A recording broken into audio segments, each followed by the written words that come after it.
नमस्कार दोस्तों, मैं संतोष शाह आप सभी लोग का हार्दिक स्वागत करता हूं आज के इस डेली फोरकास्ट वीडियो में। आज की इस वीडियो के माध्यम से हम जानने का प्रयास करेंगे कि आज हम गोल्ड को कहां से सेल और बाई कर सकते हैं, कौन कौन सा इंपॉर्टेंट लेवल है, कौन कौन सा इंपॉर्टेंट जोन है, उन सभी चीज़ों के बारे में डिटेल से समझने का प्रयास करेंगे। और फॉरेक्स फैक्ट्री के माध्यम से समझेंगे कि क्या आज मेजर इवेंट है और जियो पॉलिटिकली क्या सब कुछ चल रहा है, उन सभी चीज़ों के बारे में डिटेल से जानकारी देने का प्रयास करेंगे। सबसे पहले दोस्तों, मैं पिछले 10-12 दिन से वीडियो नहीं बना पा रहा था। एक्चुअली मैं आउट ऑफ स्टेशन था, जिसके कारण से मैं आप लोगों के लिए वीडियो नहीं बना पा रहा था। लेकिन आज अब मैं घर आ चुका हूं, इसलिए अब मैं डेली आप लोगों के लिए वीडियो लाया करूंगा और जो भी अपडेट हम प्रीमियम ग्रुप में दे रहे थे वो भी कंटिन्यू देते रहेंगे। तो देर नहीं करते हुए सबसे पहले हम चलते हैं फॉरेक्स फैक्ट्री के वेबसाइट में। तो यहाँ आ गए हम फॉरेक्स फैक्ट्री की वेबसाइट में और यहाँ पर आप देख पा रहे हैं कि आज ठीक शाम को 7:30 बजे एक ISM सर्विस PMI का एक डेटा है जिसका इम्पैक्ट मार्केट के ऊपर में पड़ेगा और हो सकता है इसकी वजह से आज दिन में मार्केट रेंज बाउंड कर सकता है कोई एक पार्टिकुलर रेंज में। तो इसीलिए जो है थोड़ा सा हम लोगों को थोड़ा सावधानी पूर्वक ध्यान देना पड़ेगा और उसके हिसाब से हमें अपना ट्रेड को प्लान करना पड़ेगा। और अगर हम जियोपॉलिटिक्स की बात करेंगे तो ट्रम्प साहब आजकल थोड़ा सा क्या बोलेंगे, उसका रवैया पहले से ही है। वो कब मतलब पलटूराम बोलते नहीं, पलटूराम तो एक्चुअली में वर्ल्ड का पलटूराम यही है बोला जाएगा, क्योंकि कब क्या बोलते हैं उसका कोई ठिकाना नहीं है। और ख़ास करके अभी कुछ दिनों से 3-4 दिनों से तो वो एकदम भारत के पीछे पड़ गया है और एकदम बिल्कुल ऐसे ऐसे बयान दे रहा है जैसा लगता है कि उसका सबसे बड़ा दुश्मन अब इंडिया ही है।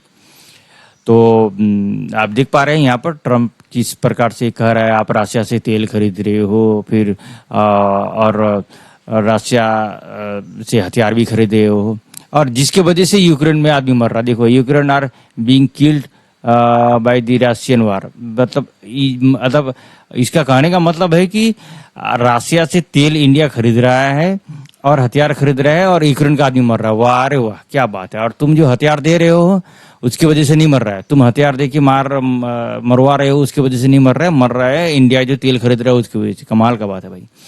तो ये सब कुछ है, ये अभी चलेगा। और एक्चुअली में ये इंडिया के लिए जितना मुश्किल है उससे ज़्यादा मुश्किल वो अमेरिकन लोगों के लिए ही कर रहा है, क्योंकि इंडिया का जो प्रोडक्ट जाता था अमेरिका में तो उस पर टैरिफ लगेगा। यानी कि इसका मतलब ये नहीं कि ये टैरिफ लगा रहा है इंडियन लोगों के ऊपर में, ये टैरिफ वो अमेरिकन लोगों के ऊपर ही लगा रहा है। यानी जो भी प्रोडक्ट इंडिया से अमेरिका जा रहा है उस पर टैरिफ लगा देगा और उल्टे वहीं पर महंगा हो जाएगा। तो है ना गजब का कहानी वाला आदमी ये। एक्चुअली में अगर कुछ ऐसा करता जो कि कुछ चीजें हमारे देश में महंगा हो जाता तो अलग बात है। वो तो ऐसा कर रहा है जैसे कि उसकी देश में सामान जो हमारा सामान जो अमेरिका जाता था वो वहीं पर महंगा होने वाला। तो इसका इफेक्ट मार्केट के ऊपर में पड़ रहा है और उसका बयानबाजी की वजह से मार्केट जो है बहुत ज़्यादा अनसर्टन रहता है, जिसकी वजह से हम लोगों को इसका बयान को भी देखना पड़ता है। एज अ ट्रेडर अगर देखेंगे तो इसका बयान को भी नोटिस करते रहिए क्या बोलता है और उसके हिसाब से भी मार्केट नाचता है। तो ये है जियोपॉलिटिकल स्थिति आज के दिन में, खास करके डोनाल्ड ट्रम्प साहब इंडिया के पीछे पड़ा हुआ है अभी। तो अब हम चलते हैं चार्ट पे। तो यहाँ पर आ गए हम गोल्ड का चार्ट में और आप देख पा रहे हैं कि गोल्ड का चार्ट एकदम बिल्कुल, मैंने कुछ दिन पहले जब वीडियो बनाया था तो उस टाइम मैंने बताया था कि इस रेजिस्टेंस को, इस ट्रेंड लाइन के नीचे जैसी मार्केट क्लोज देगा तो मार्केट नीचे वाला लाइन को मीट करने का कोशिश करेगा 3244 लेकिन मार्केट कहाँ तक आया है यहाँ पर देखिए 3268-64 तक मार्केट आया है। तो यहाँ पर एक इम्पोर्टेंट रेजिस्टेंस होने की वजह से मार्केट यहाँ से रिटर्न गया है, लेकिन ऐसा नहीं है कि मार्केट दोबारा यहाँ नहीं आ सकता, दोबारा भी यहाँ पर आ सकता है। अभी मार्केट क्या कर रहा है, फिर से इसी रेजिस्टेंस को फेस कर रहा है, इसी ट्रेंड लाइन को, और इसके ऊपर अभी तक क्लोज नहीं दिया है। जब तक इस डे 1 का अभी क्या है, फिर बहुत छोटा जगह में पहुंच गया, बहुत इसके बीच में डिफरेंट नहीं है। तो यहाँ और यहाँ एक रेजिस्टेंस है, ऊपर में एक ये रेजिस्टेंस है। तो ये दोनों ट्रेंड लाइन जो है ना अभी इसको ऊपर जाने से रोक रहा है। ठीक है, यहाँ पर सेलर्स का संख्या ज़्यादा है जिसकी वजह से मार्केट ज़्यादा ऊपर जो है नहीं गया और मार्केट यहाँ से अच्छा खासा पुल बैक लिया था, क्योंकि जो NEFT का न्यूज के दिन में बहुत डेटा नेगेटिव आने की वजह से मार्केट जो है अच्छा खासा यहाँ से मार्केट पकड़ा आपको 3281 से और बिल्कुल यहाँ पर आपको 3363 तक पहुँचा दिया था उस दिन। और दूसरा दिन ये हालांकि बुलिश कैंडल शानदार बुलिश था, तो इसके वजह से यहाँ पर मार्केट थोड़ा सा रिट्रेस लेके यहाँ तक भी गया। आज क्या कर सकता है, अगर यहाँ का हाई है, कल का जो हाई है वो आपको है 3385 और कल का जो लो है वो आपको 3345 है। तो दोनों में से किसको ब्रेक करता है देखना ये है। अगर 3385 को ब्रेक करेगा तो यहाँ पर इसका नजदीक में ही रेजिस्टेंस है 94 वाला, तो इसको भी ब्रेक करना पड़ेगा। तो ये उतना मुश्किल नहीं लग रहा है, मुझे लग रहा है कि आज हम लोगों को सेल को और देखना चाहिए। अगर मार्केट हमें 85, 96 इधर में मिले तो यहाँ से हमें सेलिंग अपॉर्चुनिटी को ढूंढना चाहिए। हम छोटा टाइम फ्रेम में चलेंगे जहाँ से हमें और भी ज़्यादा क्लियरिटी मिलेगा। हम आगे यहाँ पर H1 में, तो H1 के हिसाब से जो हमें देख रहे हैं आप, सेल स्कैल्पिंग का जो जोन मैंने यहाँ पर बना रखा है आपको 83 से 85 यहाँ से सेलिंग हो सकता है। मार्केट 83 से 85 और ये 72 और 70 जो है ना, या 64 और 61 के बीच में रेंज बाउंड करे आज के दिन में, या इस एरिया के बीच में, या तो यहाँ से यहाँ तक के बीच में रेंज बाउंड कर सकता है दिन भर, और उसके बाद शाम में किसी एक दिशा में ब्रेकआउट दे सकता है। तो सेल जोन कहाँ कहाँ पर है, ये आपको 83 और 85 के बीच में, और यहाँ पर 72 और 70 के बीच में यहाँ पर हम बाइंग अपॉर्चुनिटी को ढूंढेंगे, और यहाँ पर 64 और 61 में भी बाइंग अपॉर्चुनिटी ढूंढेंगे, और 3354 और 61 में भी बाइंग अपॉर्चुनिटी, और यहाँ पर अगर 3342 और 43 और 40 में आता है तो यहाँ पर एक स्ट्रांग बाइंग का अपॉर्चुनिटी मिल सकता है। ये आज के लिए बहुत ही अच्छा हो सकता है, अगर इस एरिया तक आ जाए तो अच्छा सा बाइंग का अपॉर्चुनिटी मिलेगा।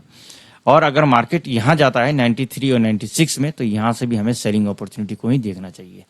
ठीक है, तो ये है हमारा टाइम फ्रेम H1 के हिसाब से। M15 में भी लगभग सेम है, क्योंकि ज़्यादा डिफरेंट नहीं है, इसकी वजह से M15 का भी जो लेवल है बिल्कुल सेम है। 93 और 96 है, 83 और 85 है सेलिंग जोन। उसके बाद बाइंग जोन है आपको 72 और 70, और लगभग सेम है जो H1 में है वही M15 में भी लगभग बना हुआ है। तो इसीलिए बढ़िया अपॉर्चुनिटी है, और अगर इससे आगे पीछे जाता है तो हम फिर आप लोगों को हमारे प्रीमियम ग्रुप में अपडेट क्या करेंगे।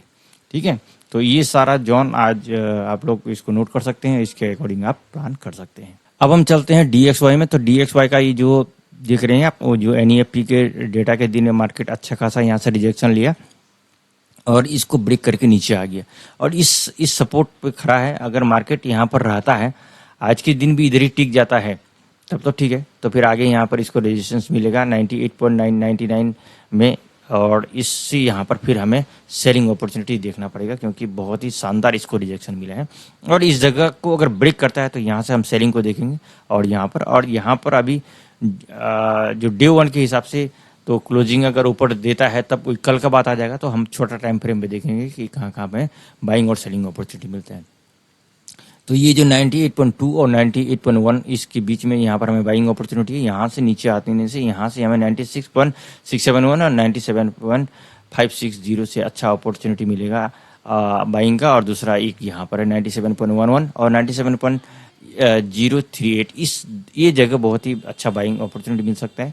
और सेलिंग के लिए अगर इसको ब्रेक करके ऊपर जाता है यहाँ से, तो यहाँ से अच्छा सेलिंग का अपॉर्चुनिटी मिलेगा। और यहाँ पर अगर इसको ब्रेक करके ऊपर में क्लोजिंग देता है तो यहाँ से बाइंग को देखेंगे, और इसका बाइंग का अपॉर्चुनिटी यहाँ तक ले आ जाएगा। ठीक है, तो ये है DXY में अपॉर्चुनिटी। DXY और गोल्ड दोनों ही आज दिन में रेंज बाउंड कर सकता है इस एरिया में, जैसे गोल्ड DXY इस एरिया में रेंज बाउंड कर सकता है।